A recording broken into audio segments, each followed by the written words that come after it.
ಇನ್ನು ಸಿದ್ದರಾಮಯ್ಯನವರು D K Shivakumar ಅವರು ಸುಮ್ಮನೆ ಕೂತ್ಕೋತಾರ? ಇಷ್ಟೆಲ್ಲ ಆದಮೇಲೆ ಆಗಸ್ಟ್ 9ಕ್ಕೆ ಕಾಯ್ತಾ ಇದ್ದಾರಂತೆ. ಆಗಸ್ಟ್ 9ಕ್ಕೆ ಸಿಎಂ ಸಿದ್ದರಾಮಯ್ಯ ಎಸಿತಾರ ರಾಜಕೀಯ ಬೆಂಕಿ ಚೆಂಡು ಅಂತಕ್ಕಂಥ ಪ್ರಶ್ನೆ.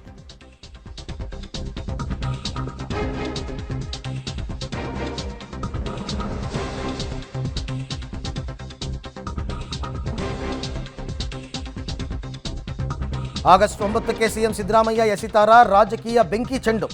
ಬಿಜೆಪಿ ಜೆಡಿಎಸ್ ವಿರುದ್ಧ ಬ್ರಹ್ಮಾಸ್ತ್ರ ಪ್ರಯೋಗದ ಸುಳಿವು ಕೊಟ್ರ ಸಿದ್ದರಾಮಯ್ಯ. ಡಿ ಕೆ ಶಿವಕುಮಾರ್ ಅದನ್ನು ಹೇಳ್ಕೊಂಡೇ ಬರ್ತಾ ಇದ್ದಾರೆ, ಸಿದ್ದರಾಮಯ್ಯನವರು ಹೇಳ್ಕೊಂಡು ಬರ್ತಾ ಇದ್ದಾರೆ.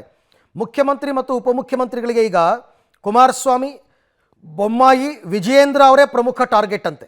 ಯಾವ ಪ್ರಕರಣದಲ್ಲಿ ಯಾರ ವಿರುದ್ಧ ಉನ್ನತ ಮಟ್ಟದ ತನಿಖೆಗೆ ಸರ್ಕಾರ ಕೊಡುತ್ತೆ ಅಂತಕ್ಕಂಥದ್ದೇ ಪ್ರಶ್ನೆ. ಅದೇ ಇವಾಗ ಬೆಂಕಿ ಚೆಂಡು ಅಂತ ಹೇಳಿದ್ದು.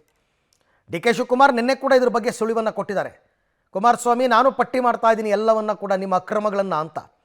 ಬಿಜೆಪಿ ಜೆಡಿಎಸ್ ಪಾದಯಾತ್ರೆಗೆ ಸಿಎಂ ಸಿದ್ದರಾಮಯ್ಯ ಕೌಂಟರ್ ಗೇಮನ್ನು ರೆಡಿ ಮಾಡ್ಕೊಂಡಿದ್ದಾರಂತೆ. ಅಂದರೆ ಅವರು ಪಾದಯಾತ್ರೆ ಮುಗಿಯೋ ದಿನಕ್ಕೆ ಆಗಸ್ಟ್ 9ಕ್ಕೆ ಇದನ್ನು ರೆಡಿ ಮಾಡ್ಕೊಂಡಿದ್ದಾರೆ. ಆಗಸ್ಟ್ 9ರಂದು ಪೊಲಿಟಿಕಲ್ ಬಾಂಬ್ ಸಿಡಿಸೋದಕ್ಕೆ ಸಿದ್ದರಾಮಯ್ಯ ಪ್ಲ್ಯಾನ್ ಮಾಡ್ಕೊಂಡಿದ್ದಾರೆ.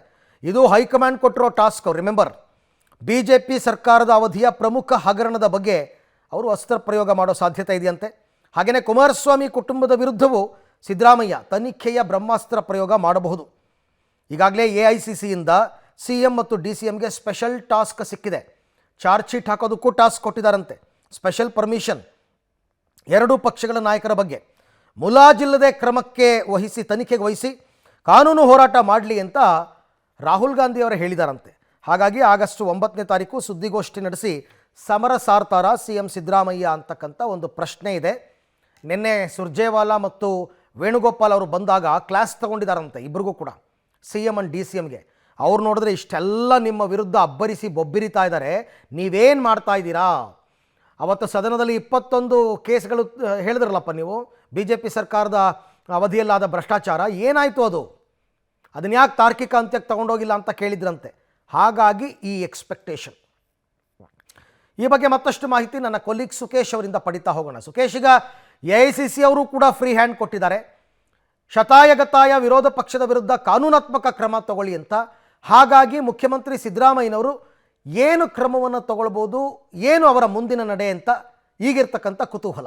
ಅರವಿಂದ್, ಸಹಜವಾಗಿ ಯಾಕಂದರೆ ಕಾಂಗ್ರೆಸ್ ಸರ್ಕಾರದ ವಿರುದ್ಧ BJP ನಾಯಕರುಗಳು ಆರೋಪನ ಮಾಡಿರುವಂಥದ್ದು ಮತ್ತು ಪಾದಯಾತ್ರೆ ಕೂಡ ನಡೆಸ್ತಾ ಇದ್ದಾರೆ. ಇನ್ನೊಂದು ಕಡೆ ಅದಕ್ಕೆ ಕೌಂಟರ್ ಕೂಡ ಇರಬೇಕು ಅನ್ನುವಂಥದ್ದು ಒಂದು ಲೆಕ್ಕಾಚಾರ. ಆದರೆ ಯಾರ್ಯಾರ ವಿರುದ್ಧ ಯಾವ್ಯಾವ ತನಿಖೆಗಳು ನಡೀತಾ ಇದೆ ಅನ್ನುವಂಥದ್ದನ್ನ ಕೂಡ ಸ್ವಲ್ಪ ಅದನ್ನು ಮುನ್ನೆಲೆಗೆ ತರಬೇಕು ಅನ್ನುವಂಥ ಲೆಕ್ಕಾಚಾರ. ಯಾಕಂದರೆ ಪ್ರಮುಖವಾಗಿ ಈಗ ಕುಮಾರಸ್ವಾಮಿ ಅವರು ಇರ್ಬೋದು, ವಿಜೇಂದ್ರ ಇರ್ಬೋದು, ಅಥವಾ ಬೊಮ್ಮಾಯಿ ಅವರು ಇರ್ಬೋದು, ಹೀಗೆ ಅವರುಗಳ ವಿಚಾರದಲ್ಲಿ ಏನಾದರೂ ತನಿಖೆಗಳಿದ್ರೆ ಅದಕ್ಕೆ ವೇಗ ಕೊಡುವಂಥ ಕೆಲಸವನ್ನು, ಆ ರೀತಿ ಒಂದು ಪೊಲಿಟಿಕಲ್ ಬಾಂಬನ್ನು ಸಿದ್ದರಾಮಯ್ಯ ಅವರು ಸಿಡಿಸ್ತಾರ ಅನ್ನುವಂಥದ್ದು. ಯಾಕಂದರೆ ಈ ವಾರದ ಕೊನೆಯಲ್ಲಿ ಆ ರೀತಿಯ ಒಂದು ನಿರ್ಧಾರವೂ ಕೂಡ ಪ್ರಕಟವಾಗಬಹುದು ಅನ್ನುವಂಥ ನಿರೀಕ್ಷೆ ಕೂಡ ಇರುವಂಥದ್ದು. ಹಾಗಾಗಿ ಸಾಕಷ್ಟು ಜಿದ್ದಾಜಿದ್ದಿಗೆ ವೇದಿಕೆ ಆಗುವಂಥ ಸಾಧ್ಯತೆ ಕೂಡ ಇದೆ. ಯಾಕಂದರೆ ಕೇವಲ ದಾಖಲೆಗಳ ಪ್ರದರ್ಶನ ಅಷ್ಟೇ ಆಗ್ತಾಯಿತ್ತು. ಹಾಗಾಗಿ ಆ ದಾಖಲೆಗಳ ಆಧಾರವಾಗಿ ಏನೇನು ನಡೆದಿದೆ ಅನ್ನೋದು ಕೂಡ ಸ್ಪಷ್ಟವಾದ ಒಂದು ತನಿಖೆ ನಡೀಲಿ ಅನ್ನುವಂಥ ರೀತಿಯಲ್ಲೂ ಕೂಡ ಸಿದ್ಧತೆಗಳು ಕೂಡ ನಡೀತಾ ಇದೆ ಅನ್ನುವಂಥ ಮಾಹಿತಿ ಕೂಡ ಸಿಗ್ತಾ ಇದೆ.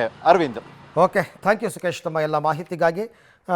ಆಗಲಿ, ಈಗ ಬರೀ ಮಾತಿಗೆ ಪ್ರತಿ ಮಾತು, ಏಟಿಗೆ ಎದಿರೇಟು ಇಷ್ಟೇ ಕೊಟ್ಕೊಂಡು ಕೂತ್ಕೊಳ್ಳೋದಕ್ಕಿಂತ ಲೀಗಲ್ಲಾಗಿ ಪ್ರತಿಪಕ್ಷಗಳನ್ನು ಎದುರಿಸಬೇಕು, ಲೀಗಲ್ಲಿ ಅವ್ರನ್ನ ಕಟ್ಟಾಕಬೇಕು. ಕೆಲವೊಂದು ಪ್ರಕರಣದ ಉನ್ನತ ಮಟ್ಟದ ತನಿಖೆಗೆ ಆದೇಶ ಕೊಟ್ಟರೆ ಇವರೆಲ್ಲ ಸೈಲೆಂಟ್ ಆಗ್ತಾರೆ ಅಂತಕ್ಕಂಥದ್ದು ಕಾಂಗ್ರೆಸ್ನವರ ಲೆಕ್ಕಾಚಾರ. ನೋಡೋಣ ಮುಂದೇನು ಕ್ರಮ ತಗೋತಾರೆ ಅಂತ.